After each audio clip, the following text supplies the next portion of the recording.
지난 2005년 체코에서 열린 장애인 세계 선수권 대회에서 김진호 선수가 우리나라 자폐 선수로는 최초로 수영에서 메달을 많이 땄습니다. 금메달 하나, 은메달 하나, 동메달 하나 땄지요. 당시에 수영에 있어서의 말아톤이라고 알려지면서 많은 사람들에게 사인을 받기도 했습니다. 장애인에게 사인을 받는다. 예전 같으면 상상도 못할 일입니다. 그러나 요즘은요, 청소년들이나 청년들이 조금 과도할 때도 있기는 하지만은 명품을 인정하면서 또한 동시에 평범한 사람들에게도 박수갈채를 할 줄 아는 멋을 가지고 있습니다.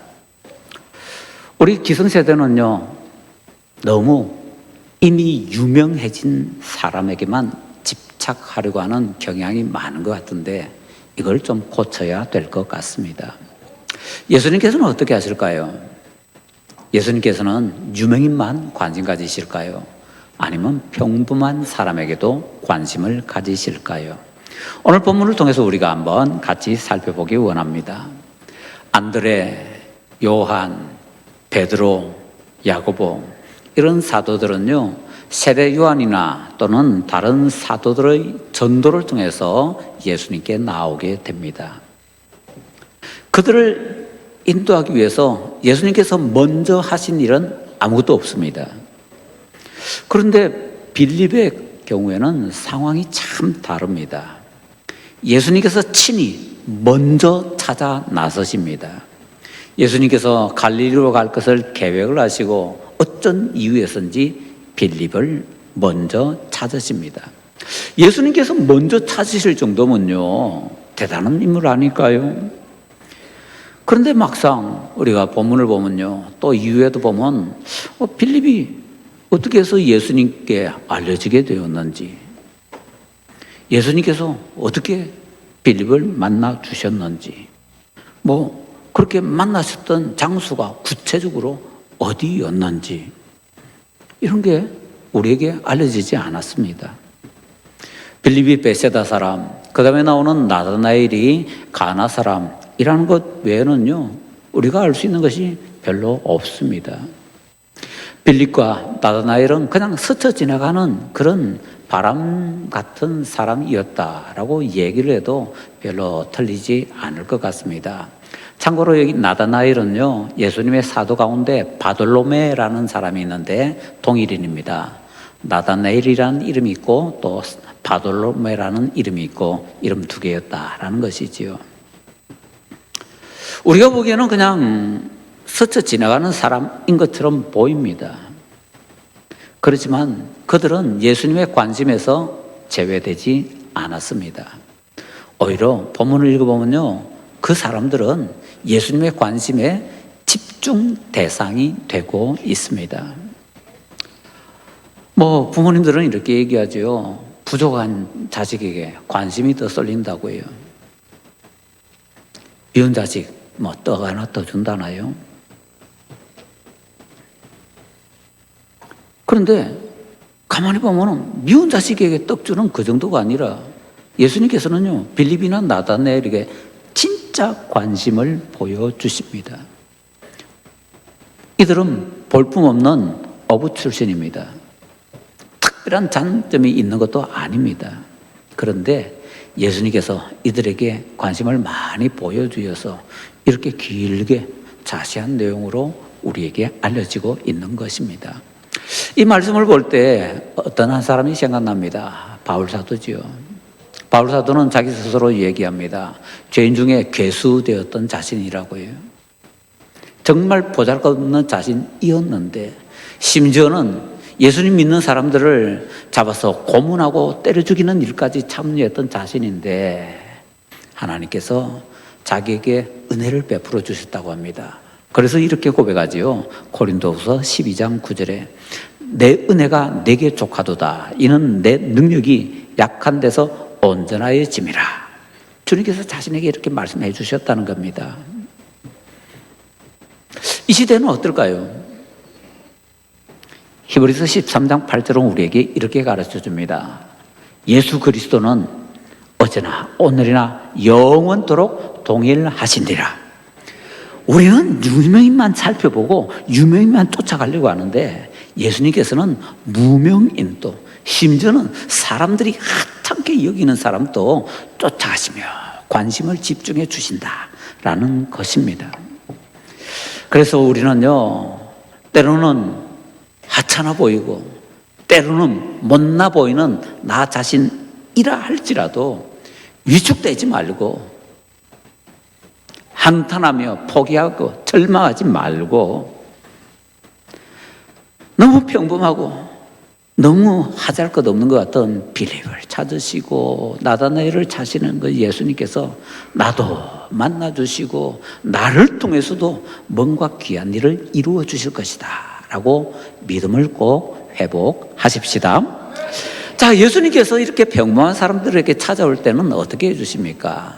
장점을 찾아서 인정을 해주십니다. 우리는요, 특징이 뭡니까? 어떤 사람 보면요, 잘난 사람이나 못난 사람이나 꼭 그 사람의 단점만 봅니다. 심지어는 제일 나쁜 단점만 보고요, 그게 마치 그 사람의 다인 것처럼 그렇게 과장해서 보고 해석하고 남들에게도 그렇게 얘기를 하려고 하는 경향이 있습니다. 그런데 예수님께서는요, 그 사람의 장점을 봐주시고 장점을 통해서 그 사람이 이런 사람이다 라고 인정을 해주기를 기뻐하십니다. 자, 빌립이 예수님을 만난 후에 바로 나다나엘에게 전도합니다. 그런데 나다나엘이 얘기하죠. 나사렛에서 무슨 선한 것이 날 수 있겠느냐. 이 나다나엘은 가나 사람입니다. 갈릴리에 보면요, 나사렛과 가나는 좀 가까운 거리에 있습니다. 그냥 둘 다 유명하지 않은 동네입니다. 그런데 그런 동네끼리 서로 도토리 키재기 하는 겁니다. 우리가 더 낫다. 그래서 가나 사람들은요, 나사렛 사람 무시하고 나사렛 사람은 가나 사람들을 무시합니다. 그러니까 자기는 가나 사람인데 나사렛 예수라고 하니까 나사렛에서 무슨 선한 것이 날 수 있겠느냐, 그렇게 비난을 하고 있는 것입니다. 나다나엘은요, 편견이 많습니다. 남의 말 쉽게 받아들이지 않습니다. 나사렛이 뭐 별로 유명하지 않습니다. 그렇다고 악명이 높으냐? 그런 것도 아닙니다. 그런데 예수님에 대해서 듣자마자 동네 가지고 막 시비를 겁니다. 그러던 나다나엘이 예수님께 나옵니다. 그랬더니 예수님께서 말씀하십니다. 보라, 이는 참 이스라엘 사람이라 그 속에 간사한 것이 없도다.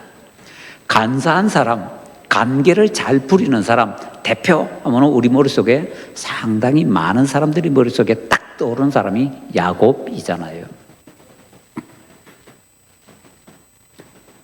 그 속에 간사한 것이 없는 참 이스라엘이란 뭘 말할까요? 이스라엘은 야곱의 다른 이름이거든요. 이스라엘은 이스라엘인데 그 속에 간사한 야곱이 없는 이스라엘, 그런 사람이 이 나다나엘이란 겁니다. 나다나엘 조금 전에 뭐 했는데요? 예수님 욕했습니다. 나사렛에서 무슨 선한 것이 낫겠느냐. 예수님을 무시했습니다. 깔봤습니다. 그런데 이 나다나엘에게 대해서 예수님께서 하시는 말씀이 그 속에 간사한 것이 없는 그런 참 이스라엘이다. 나다나엘의 어떤 장점을 통해서 보시는 거죠. 사실은 예수님 가까운 데서 이미 실패하고 좌절하고 넘어졌는데, 그런데 이 사람을 그렇게 봐주시는 겁니다. 나다나엘의 단점이 아니라 장점을 통해서 봐주시는 예수님, 그 예수님께서 이 시대에 우리도 장점을 통해서 봐주실 줄로 믿으시기 바랍니다. 그러고 나서 보니까 우리는 참 복된 사람입니다. 사람들은 가장 큰 단점을 통해서 이 사람이 이래! 라고 그렇게 하찮게 여기는데, 예수님께서는 가장 큰 장점을 통해서 이 사람이 이래! 이렇게 봐주시니까, 이렇게 봐주는 분이 세상에 어디 있습니까? 그래서 예수님 믿는 우리는 복된 사람이다 하는 것이죠. 예수님께서는 또 어떻게 하십니까? 그런 평범한 사람들에게 예수님의 영광을 보여주십니다. 나다나엘에게 예수님께서 이런 귀한 약속의 말씀을 주시지요. 50절, 51절입니다. 예수께서 대답하여 이르시되 내가 너를 무화과 나무 아래에서 보았다 함으로 믿느냐. 이보다 더 큰 일을 보리라. 또 이르시되 진실로 진실로 너희에게 이르노니 하늘이 열리고 하나님의 사자들이 인자 위에 오르락 내리락 하는 것을 보리라 하시니라. 예수님께서는 나다나엘이 미래에 사닥다리 영광을 볼 것이라고 예견을 하십니다. 사닥다리 영광, 그건 옛날에 구약시대에 야곱이 봤던 것 아닙니까? 그런데 그보다 더 대단한 사닥다리, 그 영광의 사닥다리를 이 나다나엘이 그리고 그와 함께 있는 여러 사람들이 보게 될 것이라고 그렇게 약속의 말씀을 주십니다. 예수님의 영광에 동참하게 만들어 주시겠다 하는 것이지요. 비범한 사람이 아닌 평범한 사람인데 그 평범한 사람이 예수님의 비범함에 동참할 수 있도록 만들어 주신다는 겁니다. 예수님 만나면요, 평범한 사람도 비범하게 살아갈 수 있습니다. 자, 그런 사람 한 사람 소개해 드릴까요? 우리나라의 근대 서양 음악의 선구자 하면은 그냥 누구든지 학교에서 배운 대로 홍남파하고 얘기를 합니다. 홍남파 선생은 우리나라 최초의 음악 잡지인 음악계를 창간했고 1925년에 우리나라 최초로 바이올린 독주회를 가졌고 경성방송관현악단을 조직하는 등 우리나라 근대 음악의 발전에 크게 기여를 했습니다. 그런데 홍남파 선생이 외국 사람의 작품이냐? 그게 아니고요. 홍남파 선생은 국내에서 키워진 작품입니다. 홍남파 선생에게 그 당시 YMCA 학관에서 김인식이라는 선생이 음악을 가르쳤다라는 거 별로 알려져 있지 않습니다. 그리고 김인식보다 조금 앞서서 홍남파의 형이었던 홍석후의 친구인 박서양이라는 의사가 이제 화학 선생으로 또 가르치기도 했는데요. 서양 음악의 조예가 깊었습니다. 또 그때 YMCA에 캐나다 사람 그레그라는 사람이 있었는데 첼리스트였고 굉장한 음악 애호가였습니다. 이런 사람들이 홍남파에게 영향을 미쳤습니다. 전택부 씨가 토박이 신앙산맥이라는 세 권의 책을 썼습니다. 그 책 속에 묻혀 있는 중요한 그런 인물들, 숨겨져 있는 내용들을 일화라 그러잖아요. 일화, 이런 것이 굉장히 많이 담겨 있습니다. 거기에서 소개하는 바에 따르면은 박서양 선생은 성악과 오르간의 명수였다고 합니다. 박서양 선생은 서울 YMCA 학관에서 음악을 배웠고 YMCA의 공업부 간사로 있었던 캐나다의 그레그 선생하고도 굉장히 친한 음악 친구가 되었다고 합니다. 그레그는 첼리스트였습니다. 그레그, 박서양, 김인식, 이 세 사람은 우리나라 서양 음악의 선봉 3인방이라고 할 수 있고요. 이 세 사람이 홍남파라는 그 대단한 인물을 길러냈던 것입니다. 박서양은 우리나라 세브란스 의전, 그전에는 재중원 의학교 이런 식으로 시작을 했는데요. 거기에 최초의 졸업생입니다. 1908년에 최초의 졸업생이 7명이 나오거든요. 그 중에 한 사람입니다. 우리나라에서 국가에서 의사 면허증을 준 최초의 7명 중에 한 사람입니다. 그 박서양 선생이 이제 의대 다닐 때에 YMCA에서 음악을 가르치고 또 화학도 가르치고 이런 것을 했던 것입니다. 오성학교, 중앙학교, 휘문학교 이런 데 가서도 물리, 화학 이런 것을 가르쳤다라고 합니다. 그런데 박서양 선생은요, 그러던 중에 우리나라가 일제에 의해서 강제 병합이 되고 그러면서 1914년에 북한도로 떠납니다. 거기에서 숭의학교를 세우거든요.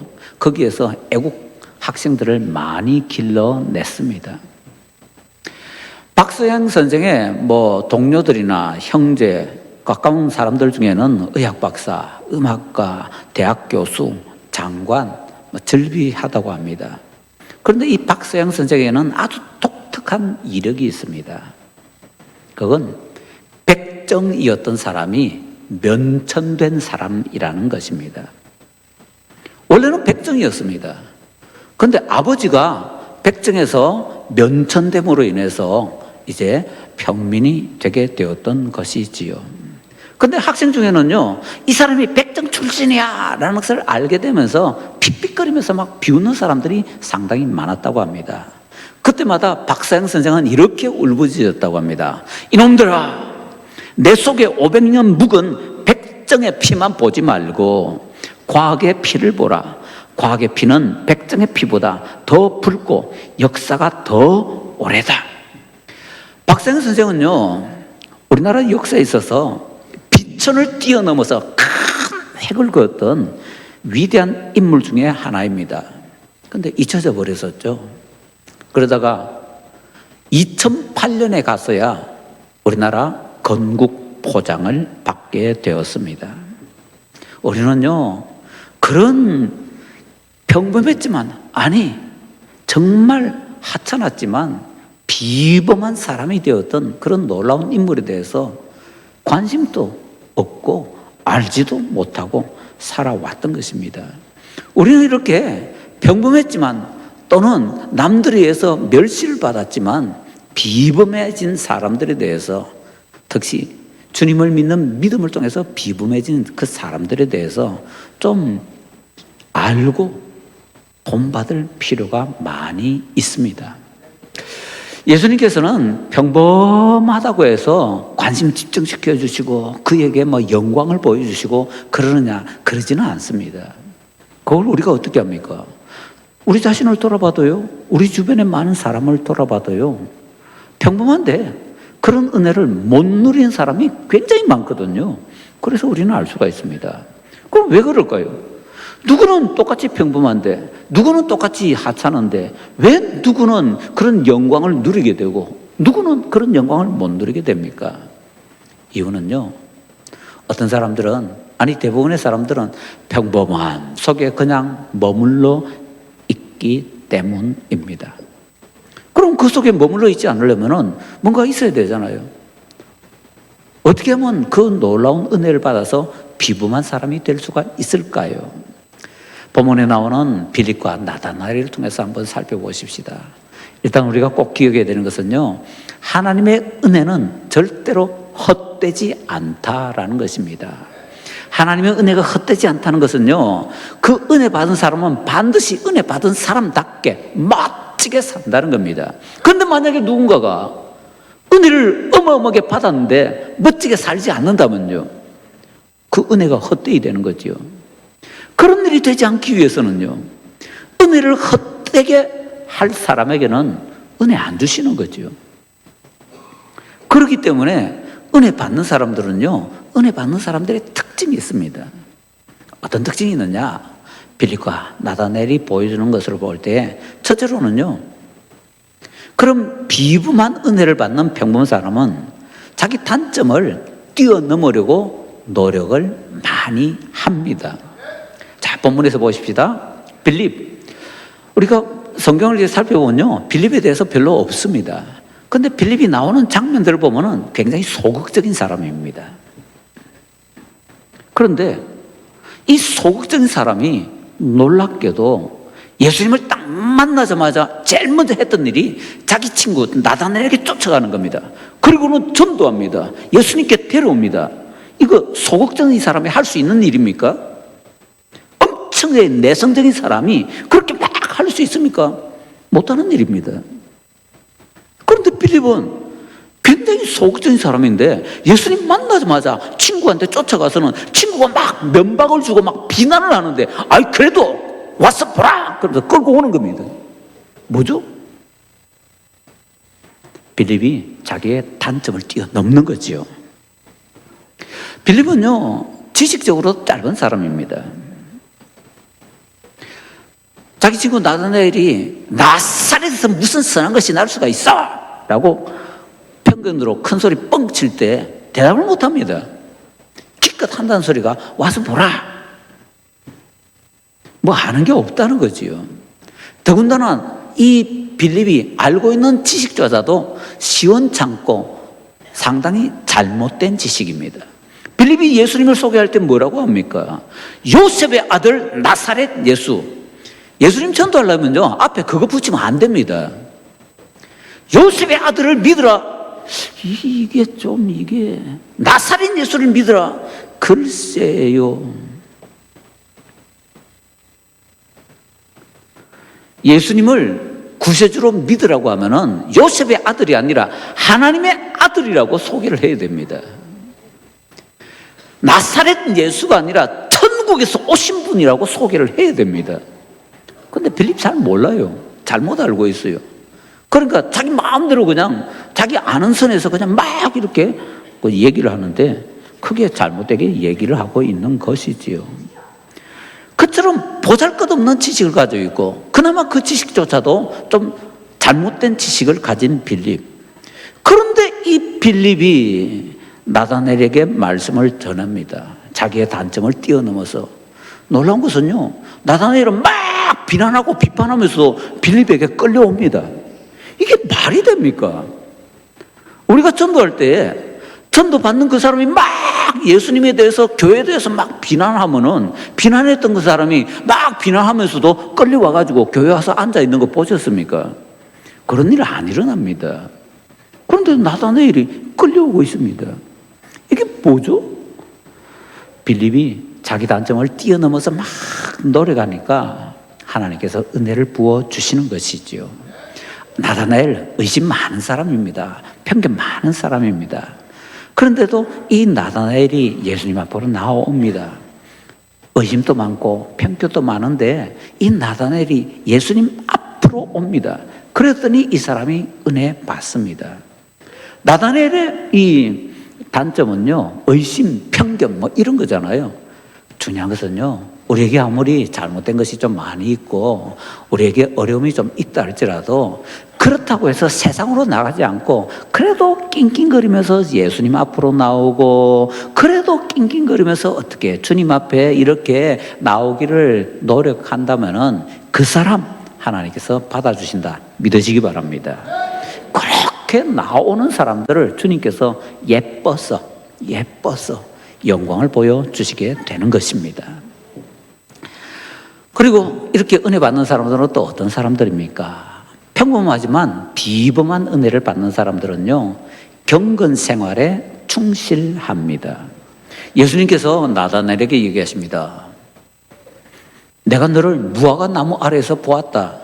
이거는 나다나엘이 어떤 무화과 나무 그늘 아래 앉아서 어이구 덥다 하면서 시원하네 그러면서 앉아 있는 거 봤다 그 얘기 아닙니다.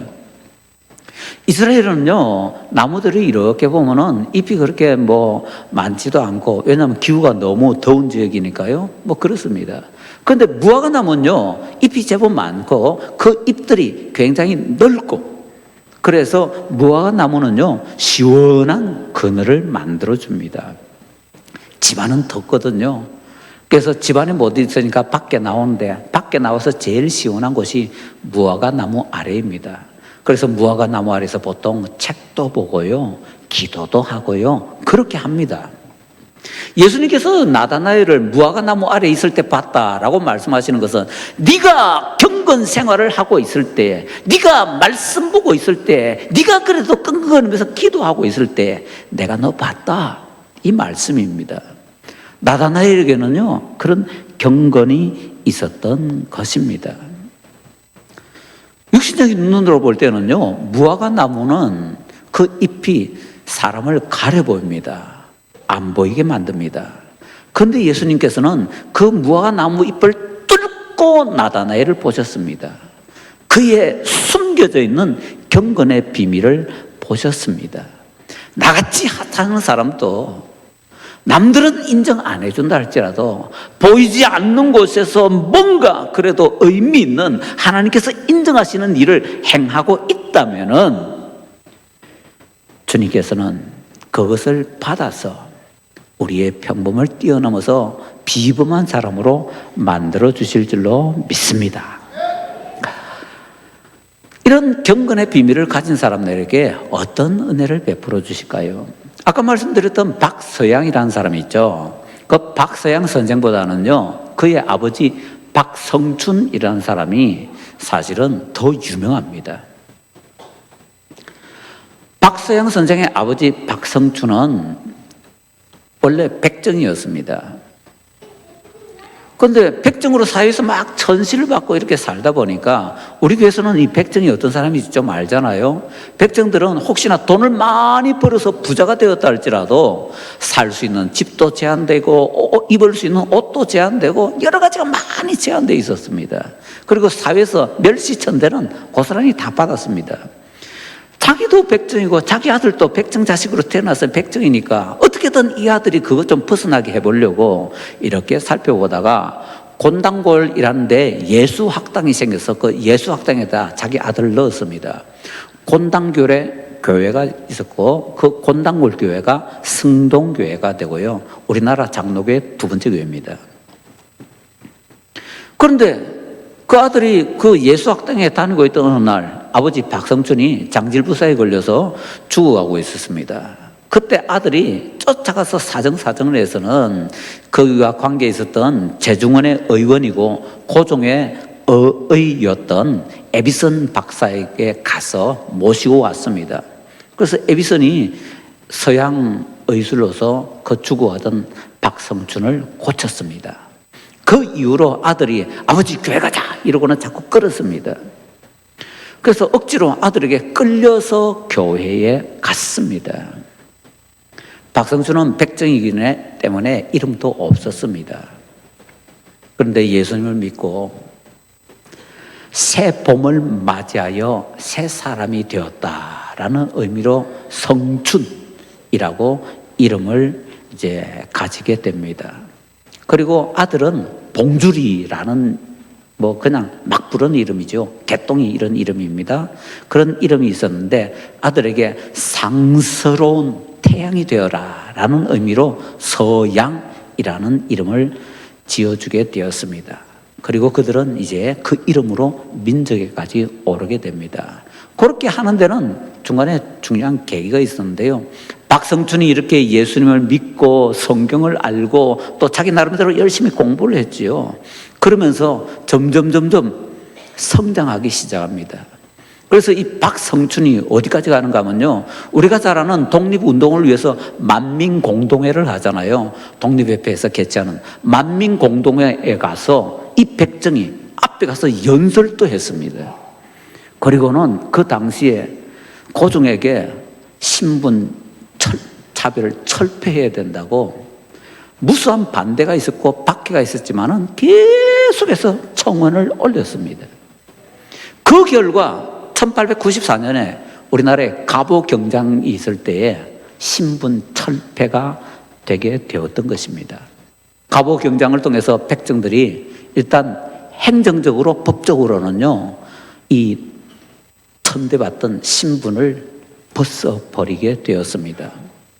백정들은요, 집도 자기 마음대로 좋은 집에 못 살고 옷도 자기 마음대로 좋은 옷 못 입고 백정은 절대로 갓 쓰면 안 됐거든요. 그런데 이제 옷도 좋은 옷 입을 수 있게 되었고 좋은 집도 살 수 있게 되는데 평소에 그렇게 부러웠던 저 양반들이 쓰는 갓, 어떤 백정은요 갓 한번 써보고는 너무 좋아서 잠잘 때도 썼답니다. 어떻게 했는지 전 잘 모르겠습니다. 미국에는 노예 해방에 링컨 대통령이 있습니다. 영국에는 노예 해방에 윌버포스 의원이 있었습니다.